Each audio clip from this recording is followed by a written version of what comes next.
Activez vos synapses. Activez vos synapses.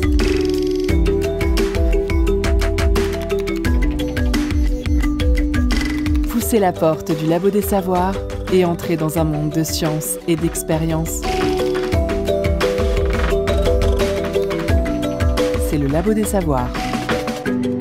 Elles sont partout dans nos campagnes. Je veux bien sûr parler des statistiques. On en voit de plus en plus à la télé, dans les journaux, dans les publicités, les fameuses infographies. Elles sont citées à tout bout de champ dans les débats politiques en tant qu'arguments indiscutables. Et en même temps, on les comprend pas vraiment. Comment sont-elles construites? Comment sont-elles réellement utilisées? Est-ce qu'elles nous manipulent vraiment? 1 heure d'émission pour décortiquer notre vie en statistiques. C'est maintenant dans le Labo des Savoirs. Et pour nous aider à comprendre les statistiques aujourd'hui avec nous, Étienne Babin. Bonjour. Bonjour, Merci d'avoir accepté notre invitation. merci à vous. Vous êtes doctorant donc en statistique au laboratoire d'études des résidus et contaminants dans les aliments à l'école donc à Oniris Vet Agro Bio de Nantes. Et vous travaillez plus précisément sur des études de modèles statistiques pour comprendre l'impact des polluants sur la santé par l'intermédiaire de l'organisme. C'est bien ça? C'est exactement ça, ouais. Nous entendrons également au cours de cette émission un interview de Lorenzo Ciccione, chercheur en sciences cognitives, qui nous éclairera sur comment on perçoit les représentations statistiques et des chroniques de nos talentueux bénévoles Jérémy et Hugo. La science dans tous ses états. Au Labo des Savoirs.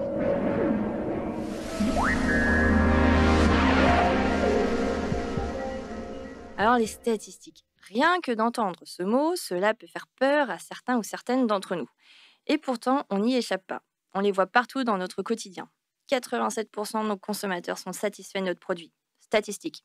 14,5% des Français sont en situation de pauvreté. Encore des statistiques. Une chance sur plus de 19 millions de gagner au loto. Encore des statistiques. Alors pour partir sur de bonnes bases, Étienne Babin, c'est quoi vraiment des statistiques? Alors, vaste question. Si on devait résumer en quelques mots, je dirais que les statistiques, en fait, c'est l'art ou les méthodes pour comprendre des données. Donc ça, la plupart du temps, sur tout ce que vous avez cité, c'est plutôt des données chiffrées. Donc, faire des moyennes, des médianes, des choses comme ça.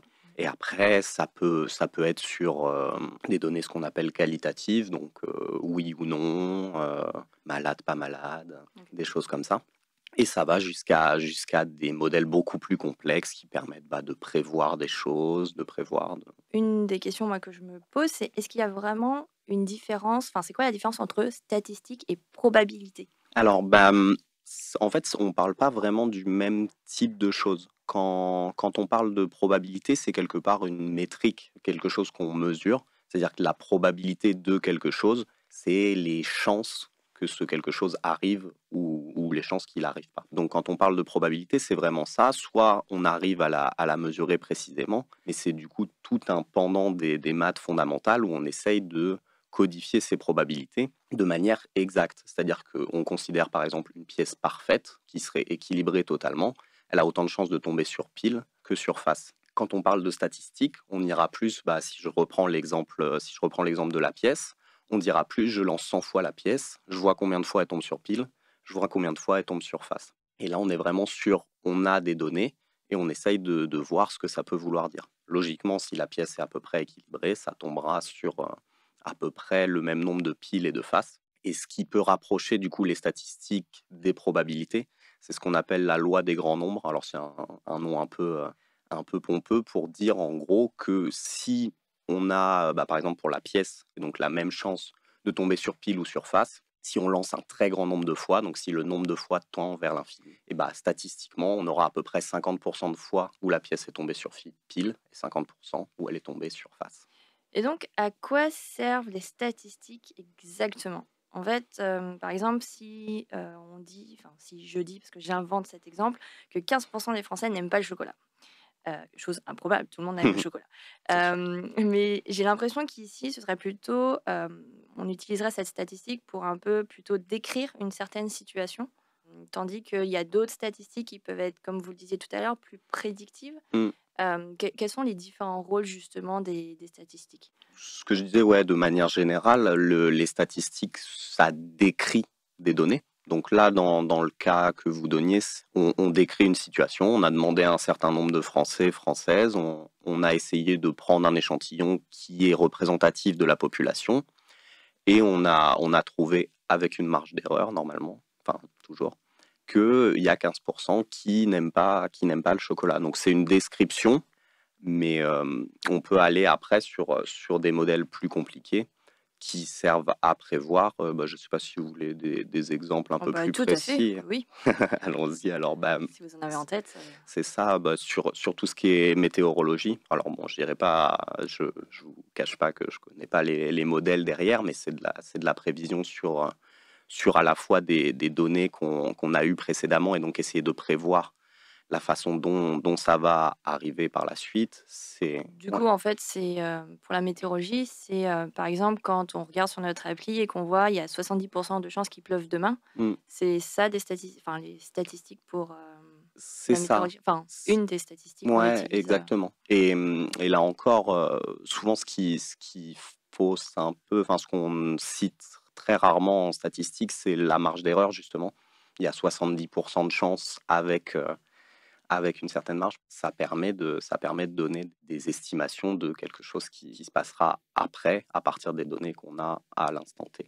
autre exemple auquel je pense dans les sondages par exemple, au temps d'élections présidentielles, pareil, les pourcentages qui nous montrent au fur et à mesure de l'avancée des élections, plus la date approche. Mmh. Est-ce que, pareil, ce sont des statistiques qui sont au final utilisées derrière?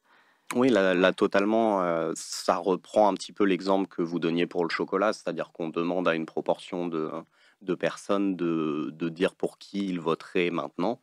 Là encore, il y a une marge d'erreur qui est souvent pas citée, mais je ne sais pas exactement, mais il y a peut-être quelques pourcentages d'écart, c'est-à-dire que quand on annonce que ce serait 35%, bah, ça veut dire que 33 et 37% des gens voteront pour cette personne en France. Et ça reste la donnée d'un instant donné. Mmh. C'est un sondage sur un temps précis qui ne veut pas dire qu'il restera comme ça jusqu'à l'élection. Il peut même influencer lui-même l'élection.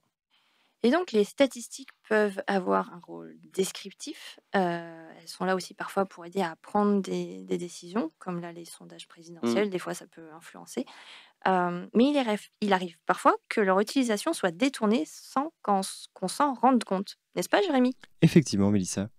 Dans le livre Statactivisme, dont je reparlerai plus tard dans l'émission, Theodore Porter, historien et universitaire à UCLA Los Angeles, retrace l'histoire de ce qu'il appelle les drôles de nombres. Préparez-vous pour un voyage dans le temps, on file pour le 19e siècle. À ce moment, tant en Europe qu'aux États-Unis, de nombreuses personnes s'organisent pour faire face à ce qui semble être une nouvelle épidémie, la folie. Démarre alors une véritable guerre des statistiques. Qui aura le plus d'efficacité? Où a-t-on le plus de chances d'être soigné rapidement? Ces statistiques ont pour rôle de convaincre les organismes financeurs du bien fondé de la démarche et donc d'assurer des subventions pour permettre le développement de cette nouvelle médecine. Alors commencez-vous à voir le problème arriver? Ça sent la dérive pernicieuse, non? En effet, les statistiques contribuent à la renommée de ce qu'on appelait alors des asiles. Des cas plus complexes commencèrent à leur être confiés et ces établissements reçurent de plus en plus de personnes très malades qui, comme à l'hôpital, arrivent pour recevoir des soins de fin de vie. De quoi plomber sérieusement les statistiques de guérison. Deux chemins parallèles ont pu alors être empruntés. Le premier, celui de la bidouille. Theodore Porter rapporte l'exemple de ce patient interné à 59 reprises sur une période de 29 ans et considéré guéri 46 fois. Les institutions bricolent leur carnet de comptes pour séparer les cas désespérés de ceux considérés comme normaux. Et le deuxième chemin? L'autre chemin est celui de l'harmonisation des catégories. C'est un chemin plus tortueux, surtout en temps de guerre répétée, peu propice au débat sur les définitions. Le résultat de ces discussions en dit beaucoup sur l'état des connaissances de la santé mentale.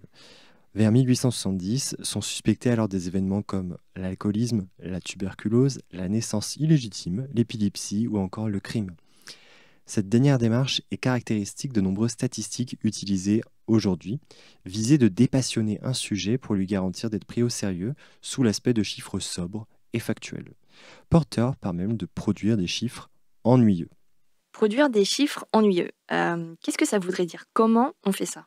C'est donc le moment de faire prendre à cette chronique un virage inattendu. C'est parti, tuto sur les chiffres ennuyeux. Pour produire un chiffre ennuyeux, première étape, s'arroger un domaine d'expertise. Vu que vous êtes l'expert ou l'experte, vous pouvez aussi de plus en plus vous arroger le droit de vous-même définir les critères évaluant votre expertise. Deuxième étape, arriver idéalement à, je cite, une description plate, c'est-à-dire un chiffre unique, moyennant divers indicateurs plus ou moins comparables. Vous vous offrez le luxe de la simplicité apparente, souvent associée à la transparence, et cela présente aussi l'avantage de pouvoir ignorer les spécificités plus individuelles. Vous définissez une norme, plus besoin d'aller plus loin. Troisième étape, purger le plus possible les éventuelles émotions associées à ce chiffre. L'existence même de cet indicateur numérique fait taire les controverses. Cela procure un argument lisse, automatique, quasi routinier et sans ombre. Et enfin, dernière étape, définissez-vous un objectif et appréciez les marges de manœuvre laissées par ces indicateurs fourre-tout. Laissez glisser les remarques ou les enquêtes, vous agissez avec l'appui de la réalité, avec tout ce qu'elle a de plus neutre. Tout ceci est admirablement résumé dans cette phrase, toujours issue de la conclusion de StatActivism. Je cite « Quiconque peut exploiter l'ambiguïté des mesures pour remplir des objectifs numériques sans être obligé de consacrer plus de ressources à la chose mesurée entre dans le domaine des drôles de nombres. » Alors ce tuto semble un peu cynique, voire désespérant. On peut le suivre ou le casser pour aller vers des luttes plus engagées. On se retrouve un peu plus tard dans l'émission pour en parler. En attendant, si vous trouvez des chiffres ennuyeux, faites comme les sociologues. Demandez-vous qui les a construits et comment. Vous trouverez ça probablement très stimulant, voire drôle, si vous partagez le même humour que Theodore Porter. Merci Jérémy pour cette chronique et on te retrouve tout à l'heure. Alors, nous venons de voir que les statistiques peuvent avoir des buts différents. Un but plutôt descriptif, prédictif, mais du coup, dans quel domaine elles sont utilisées? Par exemple, vous, dans votre thèse, comment vous utilisez les statistiques? Alors moi, du coup, dans ma thèse précisément, ces statistiques servent à essayer de comprendre, de voir comment se comporte la voie d'action quelque part entre l'exposition, par exemple, à des polluants chimiques et la santé, en considérant ce qui se passe dans l'organisme.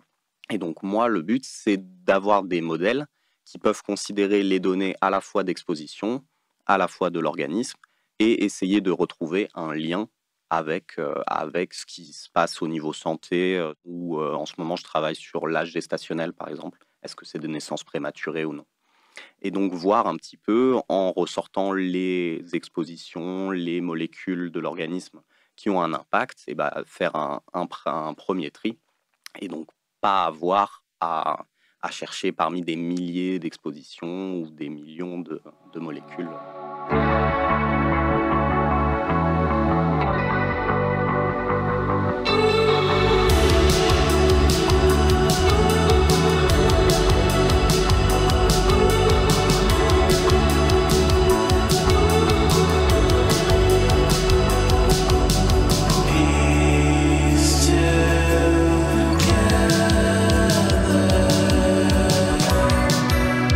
One is broken.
Le son des sciences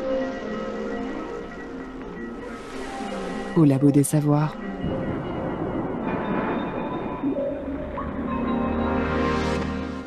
C'était Cathedral Bells et son titre Endless. Vous écoutez bien le Labo des Savoirs et nous sommes toujours en compagnie de Étienne Babin, doctorant en statistique, pour parler justement de statistiques. Des statistiques qui peuvent être utilisées là où on ne les attend pas. Jérémy, tu vas nous parler d'un autre exemple où les statistiques se révèlent utiles. Produire des statistiques, c'est un levier souvent utilisé par les activistes pour faire émerger un débat, donner du poids à une analyse ou à un problème. Il y a même un mot pour cela, stat-activisme. Mot construit en mettant bout à bout statistique et activisme. Ce mot désigne les initiatives qui visent à bousculer l'ordre du monde en se reposant sur les chiffres. Ce mot est aussi le titre d'un ouvrage dont je vous ai parlé tout à l'heure, dirigé par Isabelle Bruno, Emmanuel Didier et Julien Prévieux. La première est maîtresse de conférence à Lille, le deuxième chargé de recherche CNRS et le dernier artiste. On trouve dans ce livre quelques exemples d'actions stat-activistes. Je pourrais vous citer l'index alternatif du coût de la vie mis en place par la CGT dans les années 70 pour alimenter ses combats sur l'amélioration des conditions de vie des salariés les plus précaires. Ou encore du travail mené par Damien Deblic, maître de conférence en sciences politiques. Son étude du coût des expulsions des personnes sans papier met en lumière la démesure des moyens sur un sujet aux enjeux bien discutables. Mais c'est sur un coût médiatique raconté par Louis-Georges Tin que je souhaiterais m'attarder un peu. Ce monsieur, maître de conférence à l'Université d'Orléans, a été à la tête du CRAN, le Conseil représentatif des associations noires de France. En 2007, le CRAN réalise, avec l'Institut de sondage TNS-Sofres, une enquête sur la situation des personnes noires en France. Enquête qui est ensuite publiée dans le journal Le Parisien avec, vous vous en doutez, remous et fracas. C'est pas interdit ça en France ? Oui, ça a été aussi ma première réaction. Louis-Georges Tin balaie cet argument en indiquant qu'à ce jour, aucune poursuite judiciaire n'a été lancée contre le CRAN. Il complète en indiquant que la production de ces statistiques dites ethniques est tout à fait possible en respectant certaines règles définies par la Commission Informatique et Liberté, la CNIL. Elle demande notamment de ne pas construire de fichiers reliant des personnes à leur appartenance ethnique, ce qui n'est pas nécessaire pour une enquête à grande échelle où les données nominatives n'ont pas de sens. Et sur quoi portait ce sondage ? Ce sondage évoque tant des ressentis de personnes noires que des statistiques plus classiques, taux de chômage, revenus, etc. Ces données, souvent discutées dans les médias sans que cela ne soit un événement, sont ici malmenées. C'est là qu'on voit le contre-pied des drôles de nombres cités précédemment. Par exemple, dans l'épaisseur de l'indicateur taux de chômage, on peut trouver de multiples réalités, bien plus complexes que la vision des quelques 5-6 citoyennes standards sur 100 qui n'ont pas de travail. Cet indicateur, souvent présenté comme une boussole inflexible des politiques publiques, peut être bien moins ennuyant dès lors qu'on le prend et qu'on distingue les sous-catégories qu'il contient. Le seul fait de les pointer ne résout pas tout. Elle ne suffit pas d'ailleurs même à justifier l'existence du problème, mais cette étincelle peut lancer le débat. Cette approche de décortiquer des indices génériques n'est pas si récente. Louis-Georges Tin évoque les prises de position de Victor Schœlcher suite à l'abolition de l'esclavage dans les années 1850. L'attribution des postes dans l'administration publique aux Antilles restait encore très inégalitaire entre les citoyens noirs et les citoyens blancs, ce qui lui semblait inacceptable. On avait beau lui répondre que c'était la compétence et non la couleur de peau qui comptait lors de la constitution des comités et autres organes publics, il répliquait avec des statistiques montrant la quasi-absence de personnes noires dans ces entités de gouvernance. Ces propos, tout en panache de Victor Schœlcher, sont alors reportés. Je cite : « Aussi longtemps que les places seront données aux Français blancs à la presque exclusion des Français de couleur, quel que soit le mérite de chacun, je croirais nécessaire de faire ressortir que l'autorité fait acceptation de personne. Imputer la faute à celui qui l'a signalé ne sera jamais honnête. Autant voudrait imputer au médecin de donner la fièvre à un malade lorsqu'il constate que ce malade a de la fièvre. Je ne serai jamais sensible à ce genre de reproches. » Mais du coup, comment ces statistiques font avancer le débat ? Il y a toujours en France des discriminations visant les personnes racisées. Mais ces statistiques permettent au moins deux choses. Premièrement, lancer des appels à l'action à celles et surtout à ceux qui sont aux manettes. C'est ce que dit en substance Patrick Lozès, alors à la tête du CRAN en 2007. Dans un article du Monde reprenant les résultats du sondage, il dit « Les responsables politiques ne peuvent plus dire qu'ils ne savaient pas, ils sont appelés à agir et à considérer les Noirs comme tout autre citoyen. » Et enfin, deuxième chose que permettent ces statistiques, contaminer d'autres activistes. En écaillant ces drôles de chiffres, voire en poussant suffisamment pour que ces nouveaux indicateurs puissent à leur tour faire référence. Le CRAN compte d'ailleurs quelques réussites à travers les statistiques. Louis-Georges Tin met en avant le baromètre diversité dans les médias ou encore la condamnation de Renault pour discrimination envers des salariés noirs. Un travail de longue haleine. Merci Jérémy pour ta chronique. Et Étienne Babin, souvent on entend qu'on peut faire dire tout et son contraire aux statistiques. Est-ce qu'il est vraiment si facile de manipuler les statistiques pour leur faire dire ce qu'on veut? Alors, vaste question. Alors, en soi, les statistiques, comme les maths en général, ne mentent pas. C'est-à-dire que tant qu'on considère ce qu'elles veulent dire réellement, que ce qu'on a appliqué est réellement valable et qu'on n'en tire pas plus de conclusions que ce que ça veut vraiment dire, il n'y a pas de triche possible. En fait, ce qui paraît être une triche et ce qui apparaît souvent, ça peut être soit carrément une malveillance dans le protocole expérimental, ou simplement une négligence, des choses qui ont été mal faites. On a eu beaucoup l'histoire avec le professeur Raoult, où Ouais, l'étude on a était pas un mal petit entendu. peu, Bancal? short, ouais, sur ce qui est protocole, sur tout ce qui normalement fait une étude statistique propre. Il peut y avoir aussi le fait de, après, médiatiquement, embellir ou disons, peut-être aller chercher un peu la catchphrase, la phrase un peu plus, avec un peu plus d'impact que ce que veut réellement dire l'étude, ce qui peut aussi fausser les choses.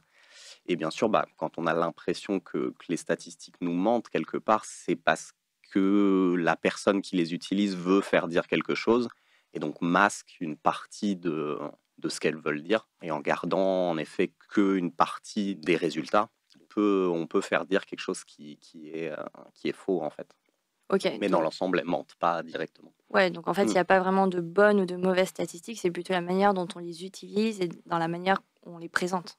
Exactement. En fait, les statistiques souvent sont l'application de théories qui ont été vérifiées derrière. Et donc, tant qu'on utilise les protocoles qui sont vérifiés, qu'on utilise les différents tests de la manière dont ils doivent être utilisés, il y a pas vraiment il y a pas de piège, il n'y a pas de mensonge. Ce qui peut en être, c'est d'oublier une partie. Ou après, tout ce qui est piège statistique, type des variables confondantes, c'est-à-dire on voit un lien entre deux variables, mais en fait, il est pas dû à cette variable directement.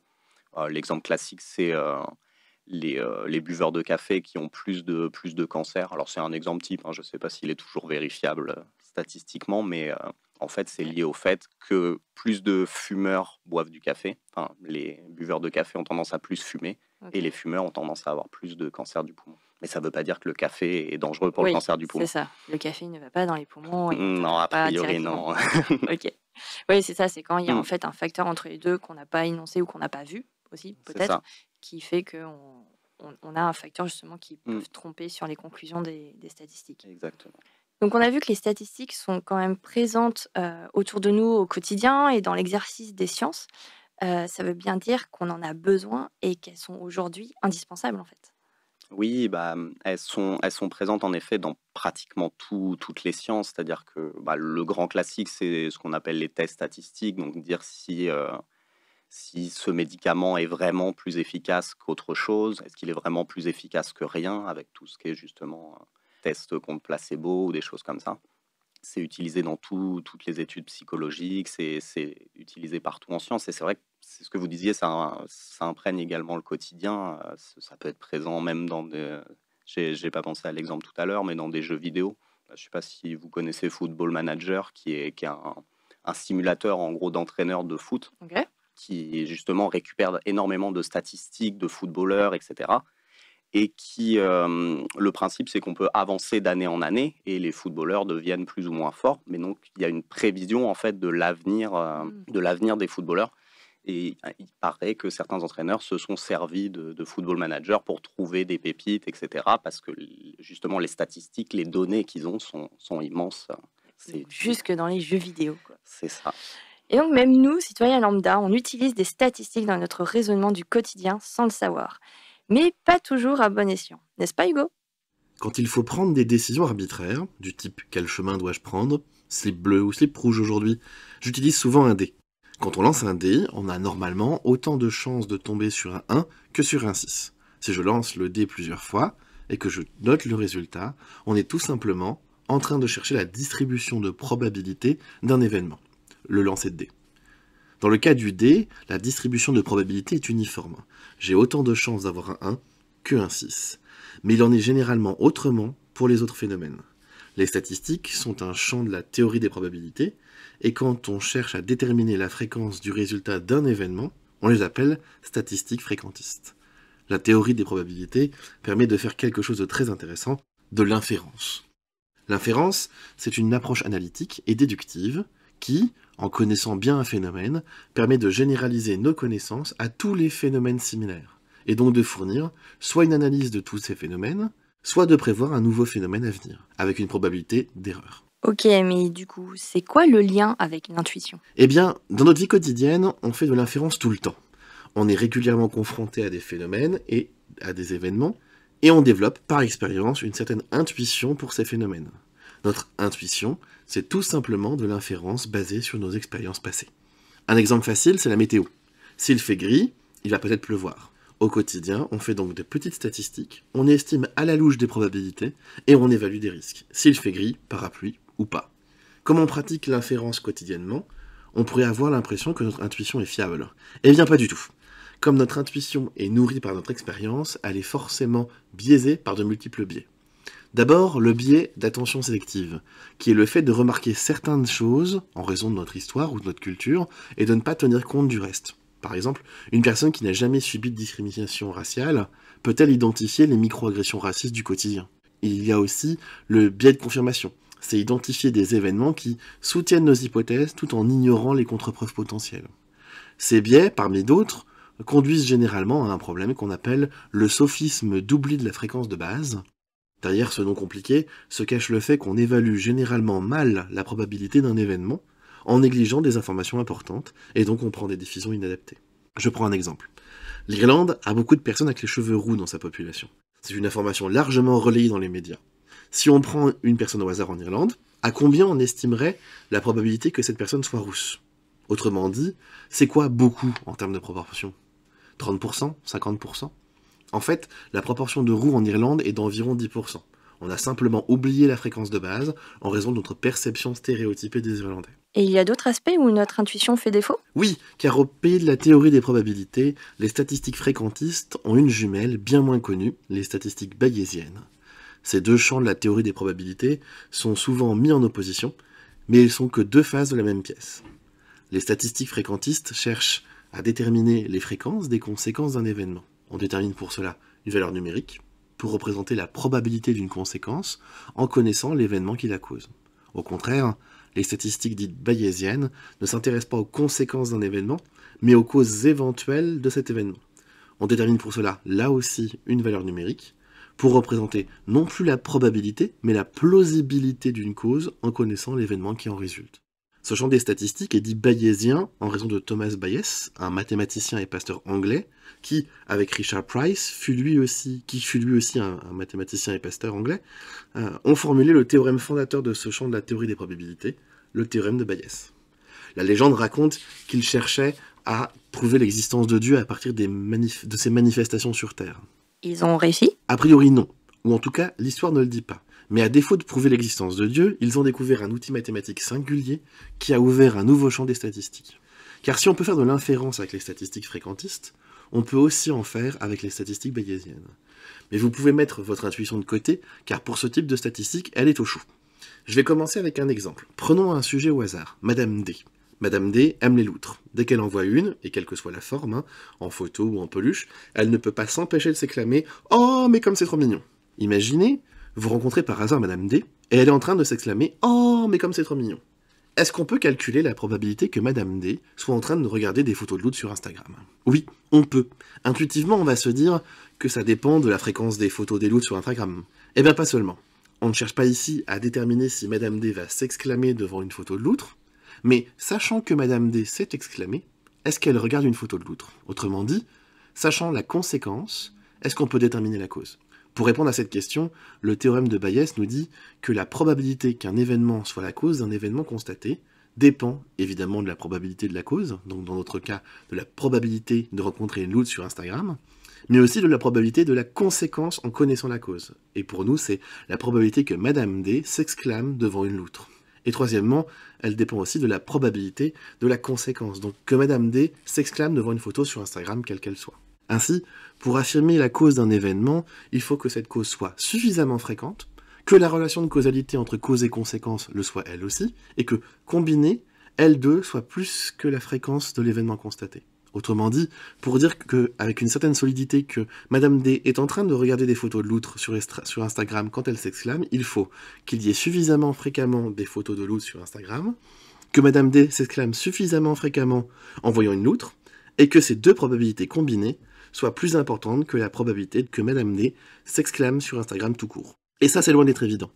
Car si c'est pas si difficile pour nous d'inférer les conséquences d'une cause, en s'appuyant sur notre expérience, il est beaucoup plus difficile de déterminer intuitivement la cause problème d'une conséquence, surtout si on n'utilise pas les bons outils mathématiques pour trouver une réponse à cette question.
C'est bon à savoir. C'est bon de savoir. C'est le Labo des Savoirs.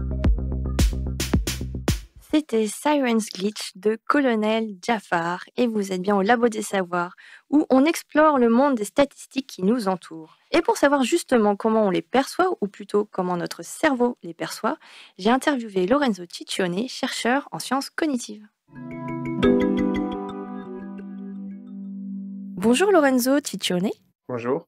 Donc vous êtes chercheur en sciences cognitives au CEA, le Centre d'énergie atomique, au département Neurospin à Paris. Et donc vos travaux portent sur comment le cerveau humain perçoit les graphiques et les chiffres en général, et donc les statistiques. Et donc une de mes premières questions que je me suis posée donc, quand j'ai préparé l'émission, c'est pourquoi on utilise souvent les statistiques comme argument incontestable, souvent dans les débats. Pourquoi elles ont ce pouvoir d'autorité ? Je dirais que la raison primaire est due au fait que les statistiques reposent sur des chiffres. Donc, c'est un peu cette idée du logos aristotélien, cette idée selon laquelle on veut des faits. On cherche des faits, on cherche des informations précises bien avant que d'en chercher les raisons ou des explications secondaires. Les statistiques offrent cette possibilité, mais je pense que les gens oublient que les statistiques ne sont pas des chiffres purs. Les statistiques, c'est des interprétations sur les chiffres. Et c'est sûr que cela est peut-être la cause primaire qui fait qu'on peut voir deux chiffres différents. Imaginons, on peut voir que la taille moyenne de quelqu'un dans une pièce est d'1,60 m et dans l'autre pièce d'1,62 m. Et on pourrait tout à fait conclure que la deuxième pièce inclut des gens qui sont plus grands que les gens de la première pièce, alors qu'il y a peut-être derrière aucune différence significative. C'est juste deux chiffres purs qui doivent être ensuite interprétés avec des statistiques pour pouvoir en tirer des conclusions précises. Et je pense que cette envie-là, mais aussi, et surtout dans les cas des graphiques, une espèce de passion envers tout ce qui est visuel. Donc, à la fois cette passion pour les chiffres, cette passion pour les côtés esthétiques de la représentation des données. On a ce qu'on appelle souvent une graphophrénie, une espèce d'obsession pour les graphiques. Il existe cette graphophrénie. On est attiré, mais en même temps, les chiffres nous font peur. Souvent, on dit « Ah, on est nul en maths, non, enfin, c'est pas pour moi ». Qu'est-ce qui fait que justement, en fait, on peut comprendre mieux les statistiques ? Est-ce qu'on a besoin de notions mathématiques pour comprendre les graphiques ? Ou est-ce qu'on a quelque chose d'inné ? C'est un très bon point parce que c'est vrai qu'on a ce qu'on appelle l'angoisse des maths, math anxiety en anglais, et c'est très fort, c'est très présent, notamment chez les filles, malheureusement, ça c'est évidemment un problème. Et c'est vrai que c'est un peu contradictoire de quoi avoir cette angoisse des maths et en même temps leur donner aux chiffres un certain principe d'autorité et de force incontestable. Et c'est d'autant plus dommage parce que justement les intuitions mathématiques de base et les intuitions graphiques de base sont présents chez toutes les personnes. Donc, on a tous des bonnes intuitions mathématiques. Il ne s'agit pas ici de faire des calculs complexes. Il s'agit, par exemple, de comparer deux quantités approximées, d'évaluer si un graphique va plutôt vers le haut ou vers le bas. Donc, des tâches qui peuvent être réalisées même par des enfants. Donc, l'idée ici est que pour ce genre d'intuition, mathématique ou graphique, on n'a pas besoin du tout de connaissances mathématiques préalables. Oui, parce que donc de base, à partir de quel âge, en fait, on a justement ces notions de chiffres, de quantité ? Est-ce qu'on a estimé un peu à partir de quand ça se développe ? En fait, ça se développe tout de suite, c'est-à-dire c'est une compétence qui est innée.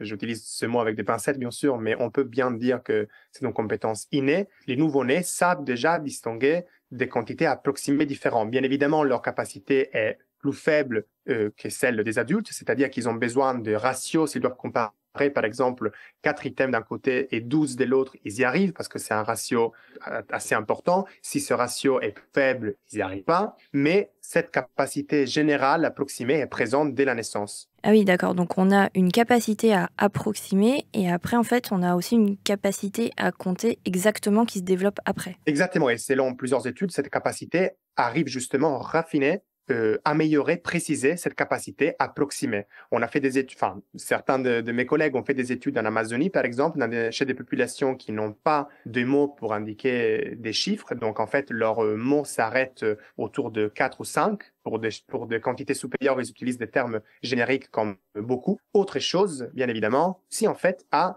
distinguer des quantités différentes. La seule différence, c'est que chez les Occidentaux qui maîtrisent un système de calcul et de notation précis, cette capacité à détecter des différences des quantités se refine, s'améliore, mais elle est présente tout de même chez les gens qui n'ont pas un système classique de comptage. Si on doit comprendre ou analyser un graphique bien plus complexe où il faut établir des rapports entre les valeurs, ou certaines proportionnalités, par exemple, des cycles ou des informations plus complexes d'un point de vue mathématique. Mais pour ce qui est des intuitions, on est tous capables de fournir des réponses correctes. Et pour les graphiques, justement, on en voit donc de plus en plus autour de nous. Est-ce qu'il y a des représentations plus simples que d'autres à comprendre? Et est-ce que justement cette exposition qu'on a de plus en plus autour de nous aux graphiques, à la télé, etc., peut nous aider à mieux les comprendre au fur et à mesure? Alors, pour commencer par votre première question, effectivement, on a des intuitions qui sont présentes chez tout type de personnes, donc des personnes scolarisées ou pas scolarisées, des personnes plus âgées ou moins âgées, donc notamment des enfants même des 6 ans. On a fait des tests dans des écoles qui ont prouvé que même des enfants des 6 ans savent détecter la tendance d'un nuage de points. Donc le nuage de points, c'est un des graphiques les plus communs et les plus utilisés. Ça suffit de penser au nombre de cas Covid ou aux évaluations de la température au cours des années. Les nuages de points représentent souvent ce genre d'informations. Même les enfants arrivent à détecter cette tendance d'une manière très proche de celle des adultes. Bien évidemment, cela est un exemple de graphique très particulier. On sait qu'il y a des graphiques qui sont plus ou moins intuitifs. Détecter la tendance d'un graphique, s'il y a quelqu'un qui nous écoute et qui pense à un nuage de points, ça devrait paraître plutôt simple, justement. Mais quand il s'agit, par exemple, de comparer des angles, je pense ici au célèbre graphique que je crois on appelle le camembert en français, on sait depuis plusieurs années que la détection des angles est très compliquée pour notre système visuel. Donc, une raison pour laquelle il faudrait réduire au maximum l'utilisation de ce genre de graphique est justement basée sur notre physiologie, je dirais quelque part. On n'est pas très bonne pour détecter des différences d'angles. Et dans un camembert, dans un graphique à forme de gâteau, c'est justement la différence d'angle qu'on doit détecter pour dire s'il y a un pourcentage plus élevé d'une variable plutôt que d'une autre. Vice-versa, tout à fait très fort pour détecter, comme je disais, la tendance d'un nuage de points, mais aussi les différences de taille des différentes barres. Je parle des histogrammes, par exemple. Les histogrammes nous permettent de comparer la taille effective des différents rectangles, soit en vertical, soit en horizontal. Et à ce niveau-là, on est plutôt fort. On y arrive sans aucun problème. Donc, il y a effectivement des graphiques qui se prêtent mieux, qui sont plus adaptés, disons, à nos intuitions. Alors qu'on a des graphiques, effectivement, qui ne sont pas très faciles à percevoir, notamment quand on parle de couleurs aussi.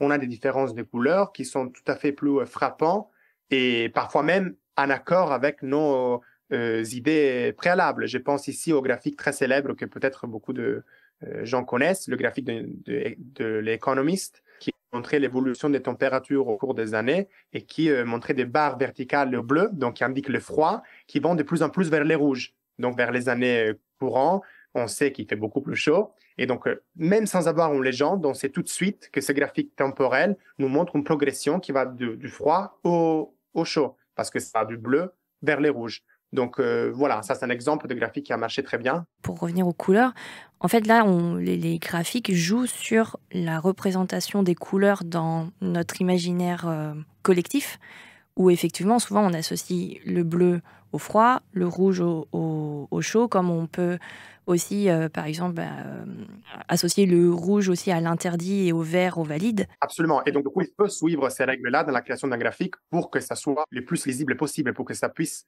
ne pas être en contradiction avec nos connaissances préalables. Ok, donc en fait, il n'y a pas vraiment que les chiffres aussi qui fonctionnent, il y a aussi le choix des graphiques, de comment on représente ce qu'on veut dire. Et donc, du coup, pour une lecture assez immédiate et le plus rapidement possible, en fait, à comprendre. Exactement. Est-ce que, justement, il y a des biais cognitifs qui vont nous jouer des tours dans la compréhension des graphiques? Parce que, justement, ce que vous dites, au final, si, justement, on inversait, par exemple, les couleurs de l'exemple que vous donniez et qu'on, dans la tête de la personne qui a voulu représenter le graphique, il mettait le rouge associé au froid et le bleu associé au chaud, est-ce que justement, on ne comprendrait pas tout de suite autrement si on ne lisait pas les petites lignes? Tout à fait. Ça obligerait, en fait, je pense qu'on y arriverait sans problème. Mais ça obligerait déjà de faire référence à une légende. Donc, une légende qui nous indique les bleus indiquent les chauds et les rouges indiquent les froids, parce que c'est justement en contradiction avec nos connaissances préalables. Et du coup, cela entraînerait nécessairement une charge attentionnelle supplémentaire. On devrait faire attention à la légende, on devrait inhiber notre réponse automatique, qui est celle de dire les rouges, c'est les chauds et les bleus, c'est les froids. Et cela ralentit nécessairement la lecture du graphique. Et c'est le cas de beaucoup de graphiques. C'est la même chose qui arrive quand on présente de valeurs positives, par exemple, vers le bas plutôt que vers le haut. On est habitué à lire des graphiques avec un axe de ordonnées positif qui va vers le haut. Si ça va vers le bas, c'est perturbant. Oui, oui, tout à fait. Vous parliez tout à l'heure de nuages de points. Comment ça se fait qu'on arrive à les lire facilement, puisqu'en fait, c'est quand même plein de petits points. On ne les identifie pas individuellement. En fait, on ne va pas essayer de compter individuellement, mais on arrive quand même à définir ce que vous appelez une tendance, c'est-à-dire est-ce que ça va vers le haut ou est-ce que ça va vers le bas. Comment le cerveau perçoit ça? Comment ça se fait qu'on arrive à le lire facilement? En fait, on croit que cette capacité se base sur une habilité qui est beaucoup plus générale du cerveau, qui est celle de détecter l'orientation globale des objets. Finalement, les graphiques, c'est quoi? Les graphiques, c'est comme un objet. Et en fait, on a des résultats préliminaires aussi en IRM, donc en résonance magnétique fonctionnelle, qui semblent suggérer que les mêmes aires du cerveau qui s'activent pour détecter l'orientation des objets s'activent aussi pour détecter la tendance d'un graphique. Donc finalement, on traite un graphique comme un objet. Encore une fois, cela s'arrête à un niveau très intuitif de compréhension des graphiques. Une compréhension globale, totale d'un graphique nécessite aussi des connaissances mathématiques, parce que l'intuition peut être correcte, et d'ailleurs pas toujours correcte. On a les cas notamment de courbes exponentielles où on sait qu'on est très mauvais. Je reprends le terme que vous avez utilisé de biais cognitif. On sait qu'on est assez mauvais à détecter les tendances exponentielles pour des raisons qui nous échappent encore, mais on sait qu'on a du mal à comprendre les courbes qui accélèrent. Donc, une fois qu'on a pris tout ça, qui est lié à nos intuitions, parfois correctes, comme dans les cas de tendance, des jugements de tendance, parfois incorrects, comme dans les cas des jugements de courbes exponentielles, il y a quand même des étapes supplémentaires qui sont celles de détecter certaines valeurs dans un graphique, de les comparer entre eux. Et ces compétences-là nécessitent obligatoirement des compétences mathématiques. Malheureusement, on sait aussi, selon plusieurs études, qu'à peu près 2/3 de la population scolarisée occidentale n'arrive pas à lire correctement des graphiques simples. Et cela est un peu préoccupant, surtout vu la présence des graphiques qui nous entourent partout. Donc malgré en fait l'éducation qu'on a en maths pendant toute notre scolarité, par rapport à interpréter les graphiques, en fait, ça ne nous aide pas spécialement pour mieux les comprendre en fait. Je dirais qu'avoir des intuitions des graphiques n'est pas suffisant pour dire, de la même manière qu'avoir des intuitions sur les approximations des quantités, qui est une compétence, comme je disais, qui est disponible aussi chez les enfants, chez les nouveau-nés, chez les personnes qui n'ont pas de système numérique. Évidemment, ça ne suffit pas pour faire des études des fonctions ou pour estimer des courbes. C'est la même chose pour les graphiques. Avoir des compétences intuitives plutôt bonnes ne suffit pas du tout à comprendre un graphique dans sa totalité et à comprendre l'interprétation qu'il y a derrière, les points statistiques, etc. Ça nécessite dans tous les cas une compétence formelle, explicite, faite à l'école.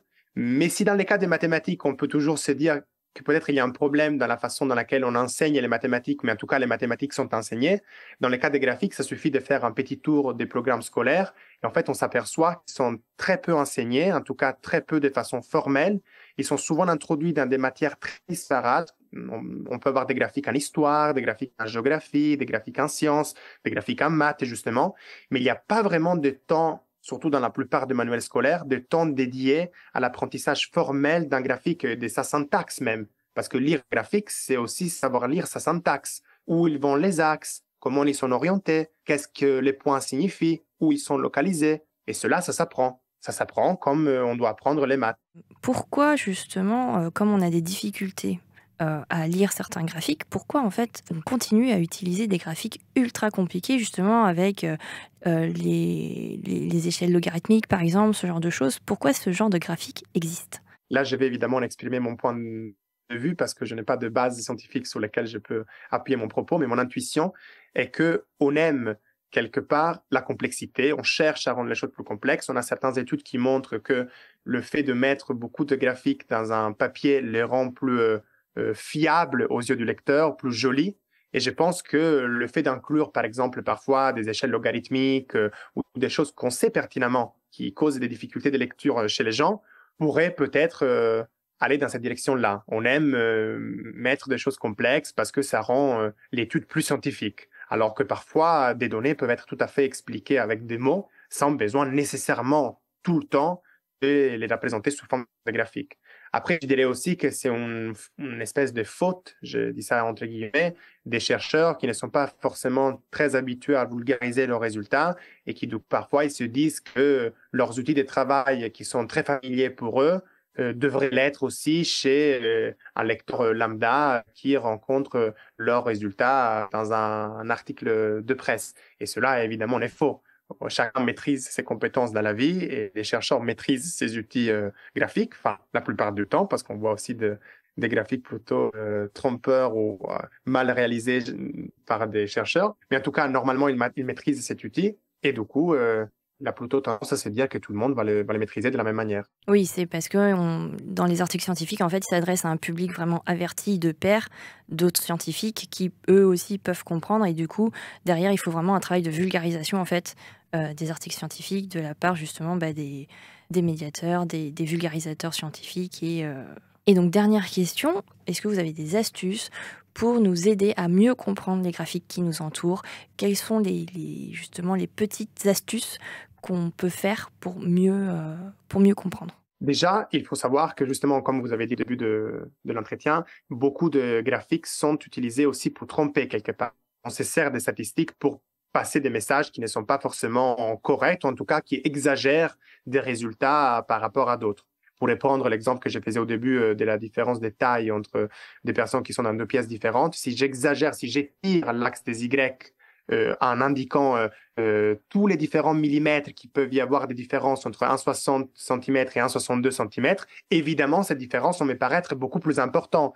Par contre, je démarre mon axe des Y, mon axe des ordonnées des zéros, on va voir tout de suite qu'il n'y a pas autant de différences en termes de taille. Si j'ai fait deux histogrammes, deux barres dans un histogramme entre 1,60 cm et 1,62. Donc, une des astuces, c'est justement celle-là, de regarder toujours d'où ça commence l'axe des ordonnées. Est-ce que ça commence des zéros? Est-ce que ça a été coupé volontairement à un autre endroit pour exagérer certaines différences ou certaines tendances? Aussi, évidemment, toujours lire la légende. La légende, parfois, peut être complexe. Ça peut nous donner envie de tirer tout de suite des conclusions parce qu'on voit une tendance globale qui va vers une direction plutôt qu'une autre. Mais en fait, si on lit bien la légende, on se rend compte que les données ne sont pas comme on les imaginait. Ne pas se fier directement aux codes couleurs aussi, comme on disait tout à l'heure. On a des intuitions culturellement apprises, mais cela ne veut pas dire que ces intuitions-là sont toujours respectées. Si dans un graphique, on a le rouge pour indiquer les froids ou les bleus pour indiquer les chauds, et que justement, on n'a pas lu la légende, on s'est fait avoir. Et bien évidemment, on doit faire l'effort aussi de se demander toujours est-ce que les données qu'on voit sous les yeux sont plausibles? Parce que si, imaginons, on a des ordres de grandeur très différents dans une condition ou une autre, on peut même se poser la question, non pas seulement est-ce que le graphique est trompeur, c'est-à-dire est-ce que le réalisateur du graphique a voulu le présenter d'une certaine manière pour me tromper, mais on peut même se poser la question, est-ce que c'est des données fiables? Est-ce que c'est des bonnes données? Et donc, aller vraiment dans la source de ces données-là pour s'assurer que le graphique n'a pas été tout simplement mal réalisé.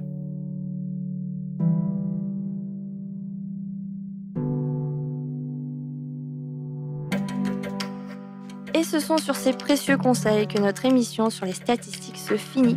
Merci infiniment à nos invités Étienne Babin et Lorenzo Ciccione d'avoir accepté notre invitation, ainsi qu'à nos bénévoles Hugo et Jérémy pour leur fabuleuse chronique. Une émission réalisée par Dounia Saez et animée par Mélissa Touvron. Vous pouvez nous écouter sur vos applications de podcast et nous retrouver sur notre site internet labeaudesavoirs.fr ou sur nos réseaux sociaux. À la semaine prochaine pour une nouvelle émission.